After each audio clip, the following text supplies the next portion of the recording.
Spice Tamil. Hi welcome to Spice Tamil. கடையில் வாங்கின அரிசி மாவில் ரொம்பவே சாஃப்டாக ஒன்றோட ஒன்று ஒட்டாமல் நல்ல உதிரியாக நீளமாக மல்லிப்பூ இடியாப்பம் எப்படி செய்கிறதுன்னு பார்க்கலாம் வாங்க. ரொம்பவே பர்ஃபெக்டாக இடியாப்பம் எப்படி செய்கிறதுன்னு பார்க்கலாம். எந்த பிராண்ட் அரிசி மாவுலேயும் நம்ம இடியாப்பம் செய்யலாம். பிராண்டட் இல்லைனாலும் பரவாயில்ல. மாவு மிஷினில் அரைச்சி கொடுக்குற மாவையும் கடையில் அரைச்சி கொடுக்குற மாவையும் நம்ம டைரெக்டாக இடியாப்பத்துக்கு யூஸ் பண்ணலாம். இது கடை மாவு தான். இதில் நான் 3 கப் அரிசி மாவு எடுத்திருக்கேன். இந்த 3 கப் அரிசி மாவில் நம்ம செய்கிற இடியாப்பத்துக்கு 4 பெரியவங்க தாராளமாக சாப்பிட்லாம். தேவையான அளவு உப்பு சேர்த்துக்கலாம். நான் 1/2 டீஸ்பூன் சேர்க்குறேன். முதல்ல இந்த மாவோட உப்பை நல்லா கலந்துக்கலாம். உப்பை நம்ம கலந்து விடாமல் தண்ணி ஊற்றி பிசைஞ்சிட்டோன்னா உப்பு அங்கங்கே நிற்கிறதுக்கு வாய்ப்பு இருக்குது. ஈவனாக எல்லா இடத்துலையும் போகாது. இப்போ உப்பு நல்லா கலந்தாச்சு. நான் ஒரு பாத்திரத்தில் தண்ணி சூடு பண்ண வச்சுருக்கேன். இந்த தண்ணி சூடானா போதும். இப்போ சைட்ஸ்லேருந்து சின்ன சின்ன பபிள்ஸ் வர ஆரம்பிக்குது பாருங்கள். மேலே ஆவி வருது. நம்ம எப்பயுமே தண்ணி கொதிக்க வைக்கும்போது முதல்ல பாத்திரத்தில் எல்லா பக்கமும் குட்டி குட்டி பபிள்ஸ் வரும். அதுக்கப்புறம் பெரிய பபிள்ஸ் வந்து தண்ணி நல்லா கொதிக்க ஆரம்பிக்கும். அந்த அளவுக்கு நம்ம விட வேண்டாம். சைட்ஸில் நமக்கு குட்டி குட்டி பபிள்ஸ் வர்ற வரைக்கும் சூடானா போதும். இப்போ எல்லா பக்கமும் பபிள்ஸ் வந்துருச்சு. இப்போ இந்த தண்ணி எடுத்து நம்ம மாவில் கலந்துடலாம். உங்களுக்கு தண்ணியோட மெஷர்மெண்ட் காமிக்கிறதுக்காக மாவு அளந்த அதே கப்பில் தண்ணி எடுத்து நான் கலக்கிறேன். இதில் 1 கப் சுடு தண்ணி எடுத்திருக்கேன். இதை கொஞ்சம் கொஞ்சமாக ஊற்றி இந்த மாதிரி ஒரு மரக்கரண்டி வச்சு கலந்துக்கலாம். மரக்கரண்டி தான் வேணும்னு அவசியம் இல்லை. ஃப்ளாட்டாக எந்த கரண்டி இருந்தாலும் யூஸ் பண்ணிக்கலாம். குழிக்கரண்டி அப்படி ஏதாவது நம்ம யூஸ் பண்ணோன்னா குழியில் போய் மாவு ஒட்டி நின்றுக்கும். ஈவனாக நமக்கு கலக்க வராது. அதனால் இந்த மாதிரி ஃப்ளாட்டான கரண்டி யூஸ் பண்ணிக்கோங்க.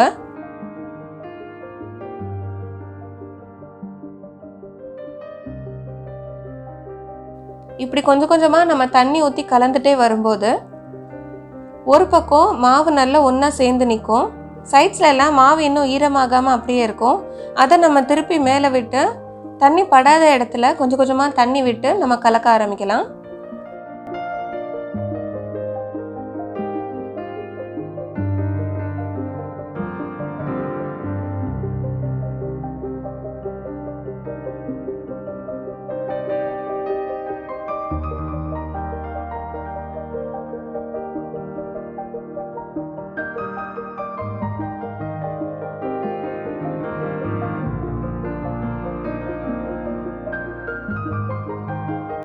நமக்கே தெரியும், மாவு இப்படி கையில் எடுக்கும்போது ஒன்றோட ஒன்று ஒட்டாமல் இப்படி உதிர்ந்து போகும். அப்படின்னா நம்ம இன்னும் கொஞ்சம் தண்ணி சேர்க்கணும். இதில் இன்னும் முழு மாவும் ஈரமாகலை.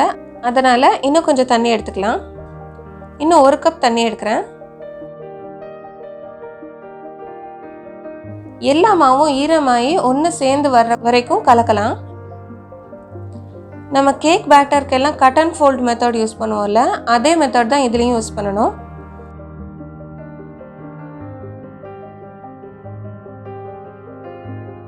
இந்த மாதிரி 4-5 கட் பண்ணி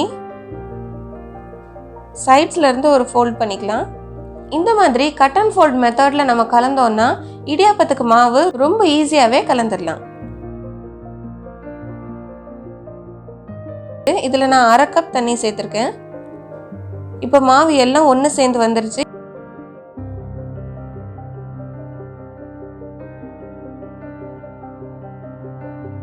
மாவு நல்லா ஈரமாயிருச்சு. இதை அப்படியே மூடி போட்டு நம்ம 5 நிமிஷம் தம்க்கு விடலாம். இந்த மாதிரி தம்க்கு விடும்போது அங்கங்கே கொஞ்சம் கொஞ்சம் மாவு காஞ்சி இருந்தாலும் அதுவுமே இந்த சூட்டில் ஈரமாயிரும். அது போக மாவு நல்லாவே சாஃப்ட் ஆயிரும். அது வரைக்கும் நம்ம இட்லி பாத்திரத்தில் தண்ணி ஊற்றி சூடு பண்ண வச்சிடலாம். இப்போ 5 நிமிஷம் ஆயிடுச்சு. மாவை திறந்து பார்த்துடலாம். இப்போ மாவு நல்லாவே சாஃப்ட் ஆயிடுச்சு. கை பொறுக்கிற அளவுக்கு சூட்டில் தான் இருக்கும். இதை அப்படியே நம்ம கலெக்ட் பண்ணி ஒன்றாக்கிக்கலாம். இப்படி ஒரே உருண்டையாக்கிக்கிட்டோன்னா நம்ம இடியாப்பம் பிழிகிற வரைக்கும் மாவு காஞ்சு போகாமல் இருக்கும். இது இடியாப்பம் மேக்கர் எடுத்திருக்கேன். இதை தேவைப்பட்டால் கொஞ்சம் எண்ணெய் தொட்டு க்ரீஸ் பண்ணிக்கலாம். நான் க்ரீஸ் பண்ணலை. இதில் நம்ம அச்சு வைக்க போகிறோம். அச்சு எப்பயுமே நேராக வைக்காமல் இந்த மாதிரி திருப்பி போட்டு வைங்க. இதனால் என்ன யூசேஜ்னு நான் யூஸ் பண்ணும்போது சொல்கிறேன். இப்போ கொஞ்சமாக மாவு எடுத்து நம்ம இடியாப்பம் மேக்கர் சைஸுக்கு ஏற்ற மாதிரி மாவை நம்ம ஃபில் பண்ணிடலாம். மூடி போட்டாச்சு. இட்லி தட்டில் தான் நான் இன்றைக்கி வேக வைக்கிறேன். இடியாப்பம் ஸ்டாண்ட் இருந்ததுன்னா நீங்கள் அதுலேயும் வேக வச்சுக்கலாம். ஈர துணியை நல்லா பிழிஞ்சு விட்டு விரித்து வச்சுக்கலாம். துணி விரித்த உடனே அப்படியே பிழிஞ்சிடாதீங்க. ஒவ்வொரு இட்லி குழிக்குள்ளேயும் துணி நல்லா உள்ளே உட்கார்ற மாதிரி செட் பண்ணிக்கோங்க. இப்போ நம்ம இடியாப்பம் பிழிய ஆரம்பிச்சிடலாம்.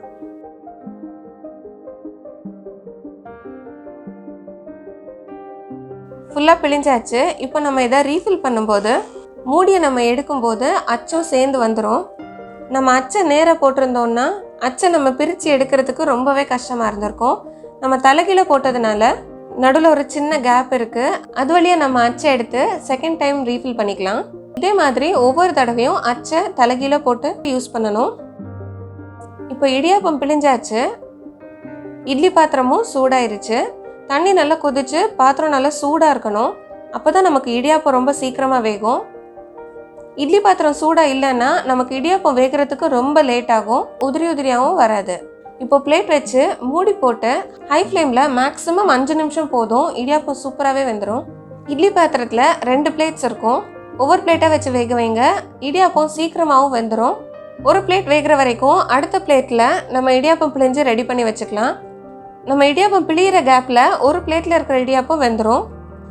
ஒவ்வொரு பிளேட்லேயும் பிழிஞ்சு நம்ம மாற்றி மாற்றி வச்சு வேக வச்சு எடுக்கிறதுக்கு கரெக்டாக இருக்கும். 5 நிமிஷம் ஆயிடுச்சு. பிகினர்ஸ் ஒரு இம்பார்ட்டன்ட் பாயிண்ட் நோட் பண்ணிக்கோங்க. 5 நிமிஷம் ஆனதுக்கப்புறம் நம்ம இடியாப்பம் வெந்துருச்சான்னு பார்க்கும்போது டக்குன்னு மூடியை திறக்க வேண்டாம். ஹை ஃப்ளேமில் இருக்கும்போது நீங்கள் மூடி திறந்தீங்கன்னா சூடான ஆவி கையில் அடிச்சிடும். அதனால கொஞ்சம் கேர்ஃபுல்லாக இருங்க. லோ ஃப்ளேமில் வச்சுட்டு நம்ம மூடி திறந்தோன்னா சூடான ஆவி கையில் படாது. ஒரு கத்தியை வச்சு அடியிலேருந்து இடியாப்பம் இப்படி லேசாக எடுத்து பாருங்கள். துணிலையும் ஒட்டாமல் கத்திலையும் ஒட்டாமல் அழகாக வரும். அப்படின்னா இடியாப்பம் வெந்துருச்சுன்னு அர்த்தம். இடியாப்பம் ஒரு சில இடத்துல துணியில் ஒட்டி வரும். இப்படி ஒட்டாமல் இருக்கிறதுக்காக துணியில் லேசாக நம்ம தண்ணி தெளித்து விட்டு இடியாப்பம் எடுத்தோன்னா துணியில் ஒட்டாமல் க்ளீனாக வந்துடும். அடுத்த பிளேட்டை நம்ம வேக வச்சிடலாம். ஞாபகம் இருக்கட்டும், அடுத்த பிளேட்டை வச்சு நம்ம இட்லி பாத்திரத்தை மூடும்போது திரும்ப ஹை ஃப்ளேமில் வச்சுருங்க. இப்போ இந்த இடியாப்பத்தை அப்படியே சூடாக சர்வ் பண்ணுங்கள். அப்படி இல்லைன்னா நம்ம ஒரு ஹாட் பேக்கில் மாற்றி வச்சுக்கலாம்.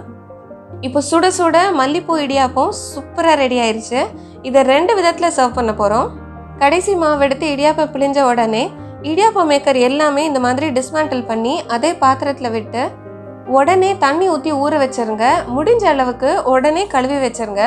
நம்ம யூஸ் பண்ண இடியாப்பம் மேக்கரோ கரண்டியோ பாத்திரமோ காயாமல் இருக்கும்.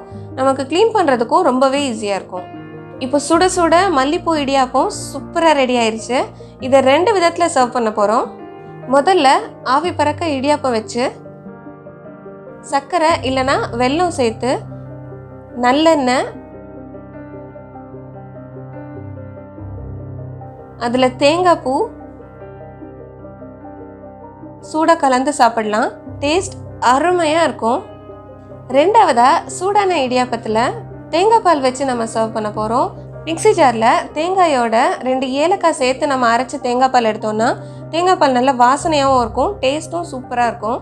இதை வெல்லம் இல்லைன்னா சர்க்கரையோடு வச்சு சர்வ் பண்ணலாம். நான் இன்னைக்கு வெல்லம் வச்சுருக்கேன். ஸ்வீட் வேண்டான்னு நினைக்கிறவங்க இடியாப்பத்துக்கு வெஜிடபிள் குருமா, கறி குழம்பு இப்படி எது வேணாலும் யூஸ் பண்ணலாம். ரொம்பவே அட்டகாசமாக இருக்கும். ஏற்கனவே நம்ம சேனல் ஸ்பைஸ் தமிழில் இடியாப்பத்துக்குன்னே தனியாக ஒரு மட்டன் குழம்பு அப்லோட் பண்ணியிருக்கோம். சாதம் பரோட்டாவை விட இடியாப்பத்துக்கு அந்த மட்டன் குழம்பு ரொம்பவே சூப்பராக இருக்கும். மிஸ் பண்ணவங்க ஐ பட்டனில் கிளிக் பண்ணி பாருங்கள். டிஸ்கிரிப்ஷன் பாக்ஸ்லேயும் கொடுத்துருக்கேன். இடியாப்பம் மேக்கரில் ஒட்டி இருக்கிற மாவு எடுத்து சும்மா உருண்டை பிடிச்சி வைப்பாங்க கொழுக்கட்டை மாதிரி. ஹாட் பேக்கில் இடியாப்பம் நிறைய இருக்கும்போது அந்த கடைசியாக போட்ட கொழுக்கட்டை எங்கே இருக்குன்னு தேடி பிடிச்சி சாப்பிட்றதுல ஒரு ஃபன் தான். ஆவி பறக்க மல்லிப்பூ இடியாப்பம் தேங்காய் பாலும் நல்லெண்ணெயும் வச்சு நாங்கள் இன்றைக்கி சாப்பிட போகிறோம்.